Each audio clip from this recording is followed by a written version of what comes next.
आपके अपने YouTube channel Atri academy पर। आज के इस वीडियो में हम कक्षा 10वीं का छठा अध्याय त्रिभुज के बारे में पढ़ेंगे और आज का हमारा विषय होगा समरूपता की कसौटियां। समरूपता की कसौटियां मतलब कि किन्हीं भी दो त्रिभुजों के समरूप होने के लिए क्या क्या कंडीशंस, क्या क्या कसौटियां जरूरी हैं। तो पहले हम सबसे पहले करेंगे प्रमेय 6.3, प्रमेय 6.1 और प्रमेय 6.2 हमने प्रश्नावली 6.2 में किया है और अब हम प्रश्नावली जो 6.3 को आज हल करेंगे उसमें हमारे पास 3 प्रमेय यूज होंगे। पहला 6.3, 4 और 5। तो हम इसको 6.3 प्रमेय के नाम से भी याद रखेंगे और वैसे भी इसकी स्टेटमेंट भी हमें याद होनी चाहिए। 6.3 है प्रमेय क्या कहता है, यदि दो त्रिभुजों में संगत कोण बराबर हो। ठीक है, अगर हमारे पास दो त्रिभुज दिए गए हैं, त्रिभुज ABC, एक दे दिया मान लीजिए आप त्रिभुज है ABC और दूसरा है त्रिभुज PQR। ठीक है, इसके संगत कोण बराबर हो। संगत कोण का मतलब है कोण A बराबर है कोण P, कोण B बराबर है कोण Q और कोण C बराबर है कोण R। ये मैंने ABC लिया और दूसरा मैं ले लेती हूँ आपके पास PQR। अगर इनके संगत कोण बराबर है तो क्या होगा, तो संगत भुजाएं एक ही अनुपात में होंगी।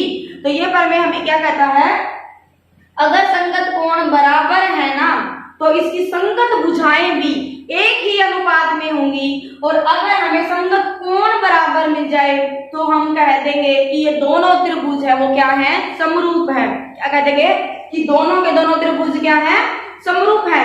अगर हमारे पास 3 कोण बराबर आ जाए, संगत कोण बराबर आ जाए तो फिर हम भुजाओं की जो अनुपात निकालते हैं वो नहीं निकालेंगे, हम सीधा बोल सकते हैं कि दोनों त्रिभुजों में संगत कोण बराबर है तो त्रिभुज क्या है, समरूप है। एक चीज और है, अगर दो कोण बराबर हो, मान लीजिए कोण A बराबर है P और कोण B बराबर है Q है, तो क्या आप कहेंगे कि ये दोनों त्रिभुज क्या है, समरूप हैं? हाँ बिल्कुल कहेंगे। क्यों? क्योंकि आपको पता है त्रिभुज के तीनों कोणों का योग क्या होता है, 180 होता है और जब आपके दो कोण बराबर हैं तो 180 में से जब इन दोनों कोणों का जोड़ करके माइनस करेंगे तो तीसरा कोण क्या हो जाएगा, अपने आप ही बराबर आ जाएगा।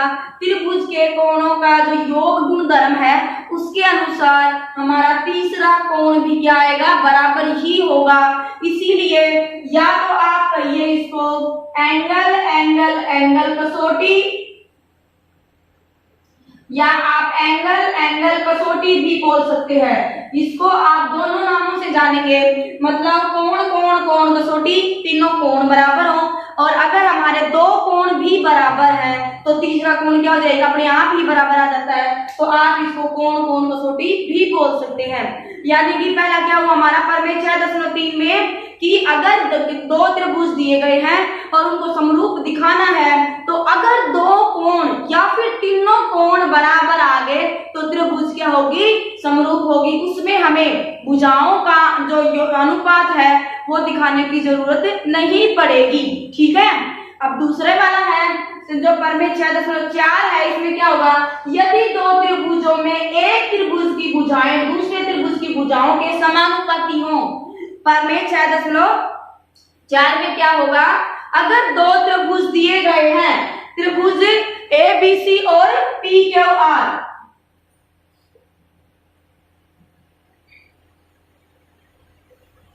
ये है त्रिभुज ABC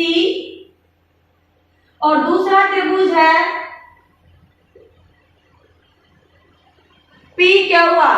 ठीक है, अगर इनके संगत भुजाएं समानुपाती है, संगत भुजाओं का मतलब क्या हुआ, अगर मैं लिखूंगी ये है त्रिभुज AB, मैंने ये वाली भुजा इसकी ली है तो मैं इसकी भी यही भुजा लूंगी, बटे में PQ बराबर आ जाए AC बटे में PR बराबर है BC बटे QR।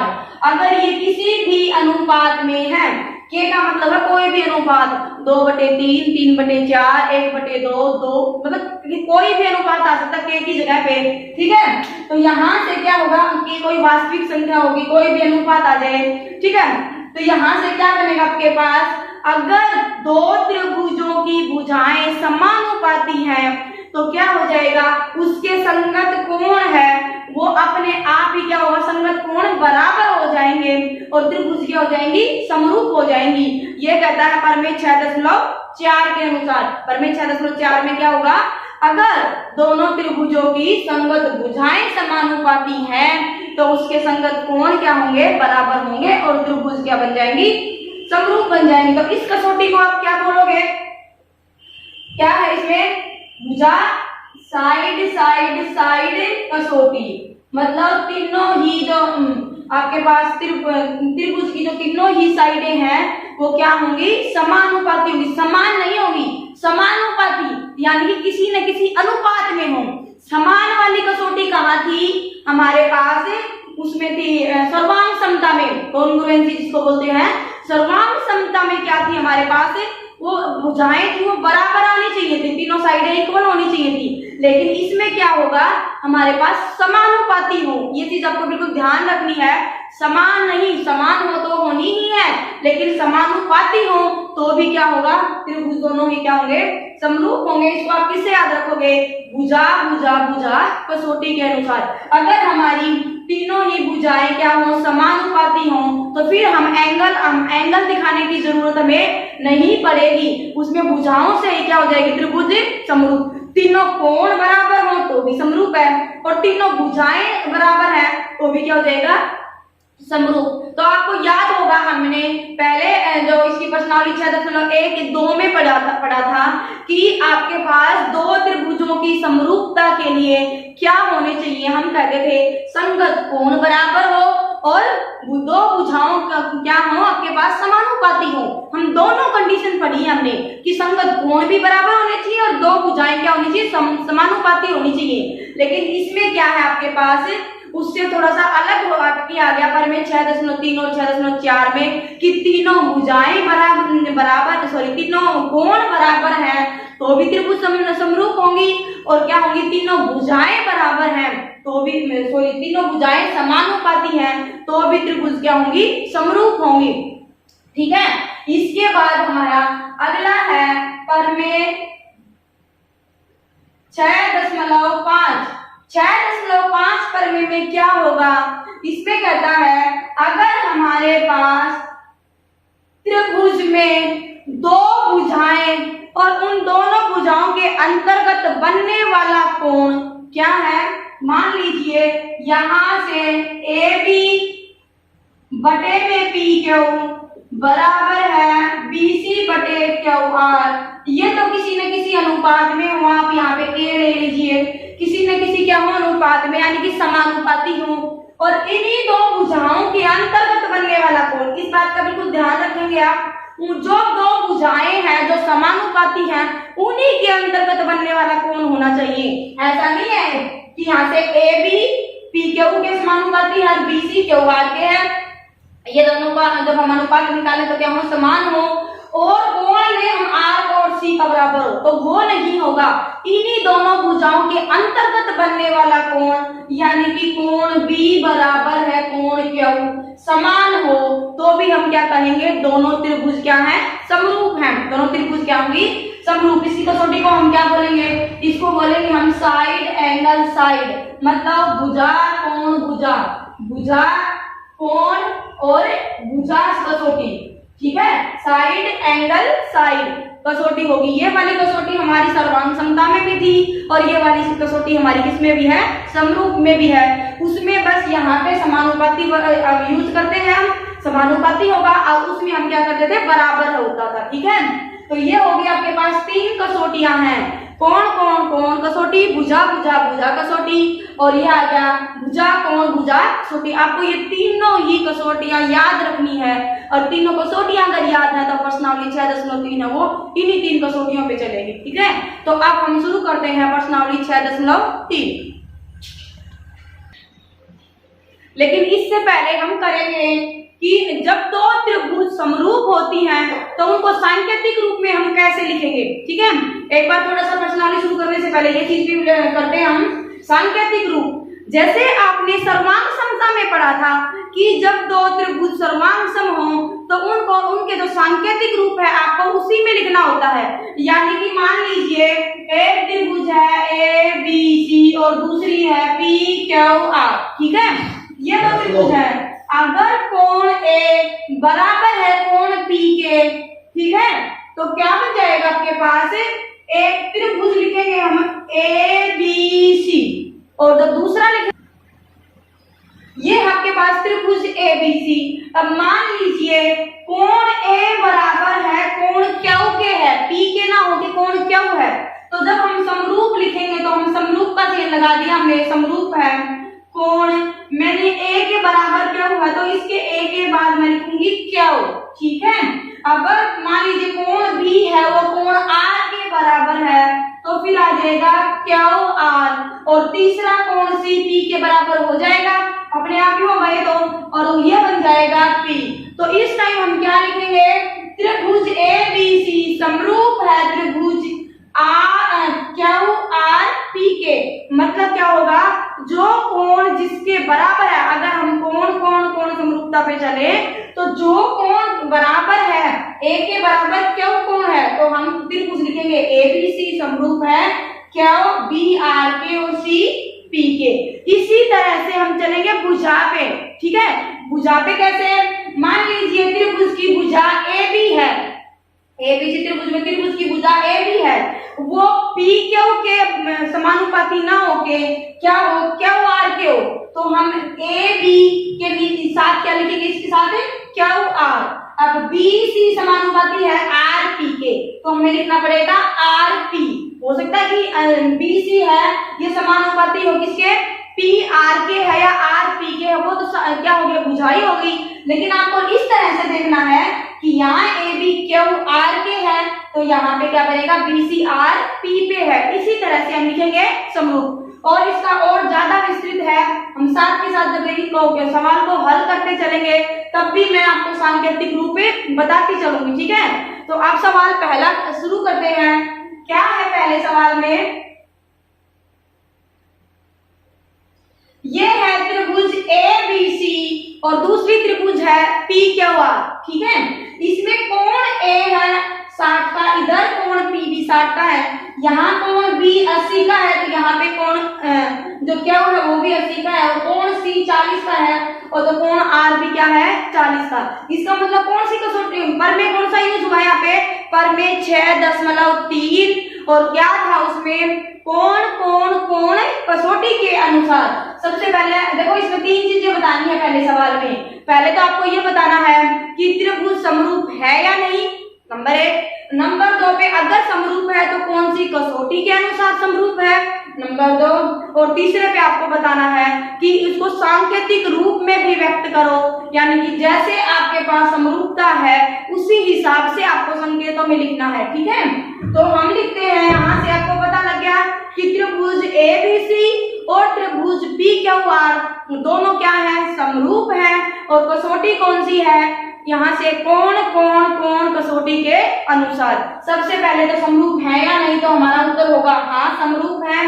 और दूसरे पे हमें कसौटी लिखनी है तो वो क्या बनेगी, कोण कोण कोण कसौटी बनेगी। और अब हम लिखते हैं इसको सांकेतिक रूप में। सांकेतिक रूप में आप कैसे लिखोगे, मैंने लिखी त्रिभुज ए बी सी समरूप है त्रिभुज, देखिए ए कोण है वो किसके बराबर है, पी के, बी कोण क्यू के और सी कोण आर के। तो त्रिभुज ए बी सी समरूप होगी त्रिभुज पी क्यू आर के। ठीक है, अब हम चलते हैं, इसी कसौटी का है दूसरा जो आपका इस पहले सवाल में भाग 6 है। क्या है इसमें, पहला जो त्रिभुज है डी ई एफ दिया है और दूसरा त्रिभुज है पी क्यू आर दिया है। देखिए इसमें डी कोण और ई कोण है, डी है 70 का और ई है 80 का। यहाँ पर त्रिभुज में पी कोण दिया ही नहीं और क्यू कोण 80 का है, तो यहाँ से देखो आप ई और जो क्यू कोण है ये दोनों क्या आ गए, बराबर आ गए। यहाँ पर आर कोण दे रखा, लेकिन यहाँ पे एफ नहीं दे रखा। तो एक बार आप देखते हैं, देखिए 80 जमा 70 करेंगे तो आपके पास कितना बनेगा, 150 बनेगा। और त्रिभुज के तीनों कोणों का योग कितना होता है, 180 होता है। अगर मैं 180 में से 150 को घटा दूं तो मेरे पास कितना बचना है, 30। कहने का मतलब हो गया जो मेरे पास कोण एफ है ना, वो कितने का है, 30 डिग्री का है। इसने दिया नहीं तो कोई बात नहीं, हमने क्या कर दिया, त्रिभुज के जो कोण योग गुण धर्म है उसके अनुसार हमने क्या किया है, यहाँ से 70 जमा 80 किया तो ये बन गया मेरे पास 150। और 180 में से मैंने जब 150 को घटाया तो ये बन गया मेरे पास 30। तो इसके कोण कितने बन गए, 70, 80 और 30। ठीक है, यहाँ से हमने 80 और 30, जैसे ही मैंने 80 को और 30 को जोड़ दिया तो ये बन जाएगा मेरे पास 110। ठीक है, तो त्रिभुज के कोण योग जो गुण धर्म है उसके अनुसार क्या होगा, इन तीनों कोणों का जोड़ होना है 180। इन दोनों कोणों का जोड़ क्या बन गया मेरे पास, 110 बन गया। तो तीसरे कोण का कितना बचा, तीसरे कोण के लिए बच गया 70 डिग्री। तीसरे कोण के लिए कितना बचा, 70 डिग्री। तो ये क्या आ गया आपके पास, जो कोण डी है वो किसके बराबर हो गया, कोण पी के। कोण ई है वो किसके बराबर होगा, कोण क्यू के। और कोण एफ है वो किसके बराबर आ गया, कोण आर के। ठीक है, तो यहाँ पे क्या हो गया, कोण कोण कोण गुण धर्म के कसौटी के अनुसार दोनों त्रिभुज क्या होगी, समरूप। तो हमारा पहला सवाल है इसमें कि क्या दोनों त्रिभुज समरूप है या नहीं, तो हम लिखेंगे हाँ दोनों त्रिभुज क्या हैं, समरूप हैं।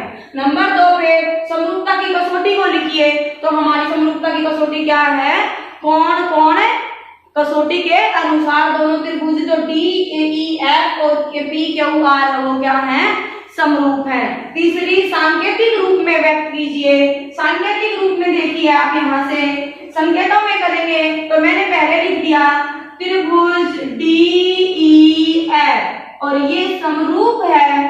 देखिए कोण डी किस कोण के बराबर है, कोण पी के। तो मैं लिखूंगी त्रिभुज डी की जगह पे पी। फिर कोण ई किसके बराबर है, क्यू के। और एफ किसके बराबर है, आर के। यानी कि क्या हो जाएगा आपके पास, त्रिभुज डी ई एफ समरूप होगी त्रिभुज पी क्यू आर के। ठीक है, तो ये दोनों भाग मैंने ऐसे लिखे हैं कि दोनों में ही क्या हो जाए, एक ही कसौटी हो। ये भाग है पहला और ये भाग है छठा।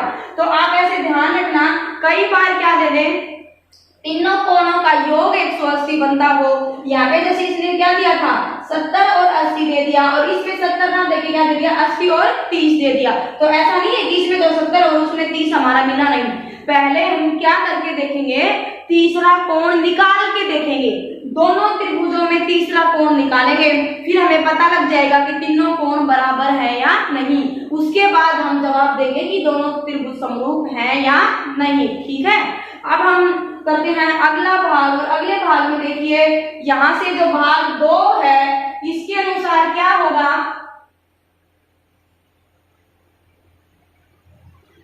ये त्रिभुज ए बी सी, अगली है पी क्यू आर। ठीक है, इसमें क्या है, देखो ए बी है वो 2 सेंटीमीटर दी है, यहां से ए सी है वो 3 दी है, और जो बी सी है वो 2.5 है। इसमें है 6, 4 और 5। अब देखिए आप समानुपाती बनाएंगे। समानुपाती में क्या करेंगे, यहाँ से 2 का अगर हम 2 गुना करें तो ये 4 है हमारे पास। ठीक है, 3 का 2 गुना करें तो 6 है, और 2.5 का 2 गुना करें तो 5 है। इसका मतलब क्या हुआ कि क्या है, तीनों की तीनों भुजाएं समानुपाती हैं। और अनुपात कितना है हमारे पास, ये त्रिभुज की भुजाओं का 2 गुना है, ये इस त्रिभुज की भुजाएं हैं। ठीक है, तो आपको पता लग गया क्या कि दोनों त्रिभुज समरूप है या नहीं। तो हम कहेंगे हाँ दोनों त्रिभुज समरूप हैं। समरूपता की कसौटी कौन सी है, क्या है, भुजा भुजा भुजा कसौटी। कि क्या है, तीनों ही भुजाएं क्या है, समरूप हैं। तो हम बोलेंगे कौन सी कसौटी के अनुसार दोनों त्रिभुज समरूप हैं, भुजा भुजा भुजा कसौटी के अनुसार दोनों त्रिभुज क्या है, समरूप हैं। अब इनको सांकेतिक रूप में लिखेंगे। ठीक है। सांकेतिक रूप में लिखने के लिए देखिए एक बार मैं इसको हटाई देती हूं यहां से। पहले मैंने लिया त्रिभुज ए बी सी, समरूप लिखा त्रिभुज। अब देखिए यहां से ए बी है ना, ए बी की साइड ये है 2, तो 4 कौन सी है, क्यू आर है। 4 कौन सी बनी मेरे पास, क्यू आर। तो मैं एक बार ऐसे लिखती हूँ क्यू आर की। फिर बनी मैंने ली बीसी है आपके पास यहां से 2.5, तो यहां से पी आर है 5, इसकी 2 गुनी है, तो पी आर लिखेंगे यहाँ पे। तो ये कितना बन जाएगा, पी आर लिखिए या आर पी लिखिए, एक ही बात है। यहाँ से ए सी है, तो ए सी में समरूपता किसमें है, ये रहा ए सी, तो ए सी की यहाँ से डबल होगी, ये है पी क्यू। तो ये देखिए यहाँ से कितनी है, पी क्यू। ठीक है, हम लिखेंगे यहाँ से त्रिभुज ए बी सी। तो ये हमने लिख दिया, दोनों ही त्रिभुजों में क्या लिख दिया, सांकेतिक रूप में व्यक्त कर दिया। ए बी क्यू आर के, बी सी है वो आर पी के, और ए सी है वो क्यू पी के है। तो ये बन जाएगा, दोनों ही त्रिभुज क्या है, समरूप है। अब हम इसका अगला भाग करते हैं। जो भाग 4 है इसमें हम करेंगे, देखिए त्रिभुज है एम एन एल और दूसरी त्रिभुज है पी क्यू आर। ठीक है, इसमें क्या है, कोण एम है वो 70 डिग्री है, तो दूसरी त्रिभुज में कोण क्या है वो 70 डिग्री है। तो कोण, तो एक कोण बराबर हो गया। अब एक कोण बराबर होने से तो काम नहीं चलेगा हमारे पास, या तो 2 कोण बराबर हो या सारी भुजाएं क्या हो, समानुपाती हो। लेकिन क्या हो रहा है इसके अंदर, देखिए जो एम एन भुजा है, यहां से देखो आप, जो एम एन भुजा है वो है 2.5, और दूसरे पे हमारे पास है एम एल भुजा, वो है 5। ठीक है, अगर 2.5 का 2 गुना करें, 2 से गुना करें तो बन गया 5, यानी कि यहां से पी क्यू वो कितनी है, 5 है, और 5 करेंगे तो यहां से कट के कितना बन गया, 1/2 आ गया। ऐसे ही एम एल के बटे में मैं क्यू आर करूं तो वो कितना है, 10 है, और ये भी कट के कितना आ गया, 1/2। कहने का मतलब क्या हुआ, 2 भुजा है एम एन के, पी क्यू एम एन बटे पी क्यू करें और एम एन बटे क्यू आर करें, तो उन दोनों का अनुपात समान बन रहा है 1/2। इसका मतलब 2 भुजाएं समानुपाती होगी। तो यहाँ से क्या बन गया मेरे पास, भुजा, और यहाँ से आ जाएगा भुजा। 2 भुजाएं क्या है, समानुपाती हैं। तो हमारी जो प्रमेय था 6.5 वो क्या था, भुजा कोण भुजा, और वो कोण जो उन्हीं दोनों भुजाओं के अंतर्गत आता हो। तो इन्हीं दोनों भुजाओं के अंतर्गत कोण कितना है, जो कोण m है क्या वो बराबर है कोण क्यू के, हाँ है। देखो ये 5 के 2 गुना किया तो 10, और 2.5 का 2 गुना किया तो 5 हो गया, और इन्हीं दोनों भुजाओं से कोण क्यू बन रहा है, और इन्हीं दोनों भुजाओं से इसमें कोण क्या बन रहा है, m बन रहा है। तो हम क्या कहेंगे, भुजा कोण भुजा, कौन सी कसौटी लगी, भुजा कोण भुजा कसौटी। पर में 6.5 में जो हमने प्रयोग में ली थी वो भी उस कसौटी के अनुसार त्रिभुज है, ये है एम एन और एल, और अगली त्रिभुज ले ली मैंने यहाँ से क्यू आर पी, वो क्या है, समरूप है। ठीक है, अब इसको सांकेतिक रूप में और लिखते हैं। देखिए कैसे लिखेंगे, मैंने पहले ली त्रिभुज एम एन एल, समरूप है त्रिभुज। देखो यहां से कोण m है वो कोण क्यू के बराबर है, तो मैं पहले लिखूंगी क्यू। अब जो भुजा mn है, भुजा mn क्या है, p क्यू p के, p क्यू है तो मैंने पहले कोण के अनुसार क्यू लिख दिया, फिर मैं लिखूंगी क्यू p, p क्यू को क्या लिख सकते हैं, क्यू p। ये p क्यू बोलो चाहे क्यू p बोलो, है तो एक ही ना, ठीक है ना। यहाँ से तो भुजा में, जो त्रिभुज की भुजा में कोई अंतर नहीं बनेगा, चाहे आप पी क्यू बोलिए चाहे क्यू पी बोलिए। सांकेतिक रूप में लिखने में हम इस तरह से लिख सकते हैं। तो ये बन गया क्यू पी, और ये आ गया आर, तीसरा बचा हुआ वो। ठीक है, यहाँ से आप देखो एम एन के समानुपाती क्यू पी है, और यहाँ से दूसरी जो एम एल है, एम और एल के समानुपाती क्या है, क्यू आर। ये है एम एल तो यहाँ से है क्यू आर, ठीक है। इसका मतलब हमारा जो सांकेतिक रूप है वो सही है। हमने एक बार चेक भी करके देख लिया किसके अनुसार, हमने समानुपात जो लिए थे उनके अनुसार भी और कोण के अनुसार भी। तो हमने क्या किया, त्रिभुज समरूप है या नहीं, तो हम बोलेंगे हाँ, दोनों त्रिभुज जो MNL और PQR है वो समरूप है। कौन सी कसौटी के अनुसार समरूप है, भुजा कोण भुजा कसौटी के अनुसार समरूप है। और तीसरा है, इनको सांकेतिक रूप में भी लिखिए, हमने लिख दिया त्रिभुज MNL समरूप होगी त्रिभुज QPR के, ठीक है। अब आप मान लीजिए कि ये यहाँ पे इस कोण को 70 ना देके इस कोण को 70 दे दे, ठीक है। ये है आपका जो सवाल 5 है ना, वो ऐसे ही है, क्या दे दिया, दो भुजाएं समानुपाती दे दी, ठीक है। जैसे ये वाली है दोनों भुजाएं, इस एक में तो दे दिया उन्हीं भुजाओं के अंतर्गत आने वाला कोण, जैसे कि त्रिभुज MNL में है, और दूसरे में दे दिया उन भुजाओं से अलग कोण दे दिया, यानी कि उन्हीं दोनों भुजाओं के अंतर्गत कोण नहीं आता। तो क्या उस समय ये दोनों त्रिभुज है वो क्या समरूप होंगी, तो हम कहेंगे नहीं, दोनों त्रिभुज समरूप नहीं है। क्यों नहीं है, क्योंकि जो दोनों भुजाएं समानुपाती हैं उन्हीं के अंतर्गत आने वाला कोण क्या होना चाहिए, बराबर होना चाहिए। लेकिन इस तरह से जो दो त्रिभुज दी गई है उसमें क्या है, एक में तो उन्हीं दोनों भुजाओं के अंतर्गत कोण आ रहा है और दूसरे वाले में कोण क्या दे दिया, अलग दे दिया, उन भुजाओं के अंतर्गत नहीं आ रहा। तो क्या हो जाएगा कि दोनों त्रिभुज समरूप नहीं है। ये है आपके पास अगला ये क्वेश्चन है भाग 6। तो इस वीडियो में हम, ये वीडियो ज्यादा लंबी हो जाएगी, इसमें हम यहीं पे रुकते हैं और अगली वीडियो में हम करेंगे प्रश्नावली जो 6.3 है उसके सवाल 2 से लेके आगे तक।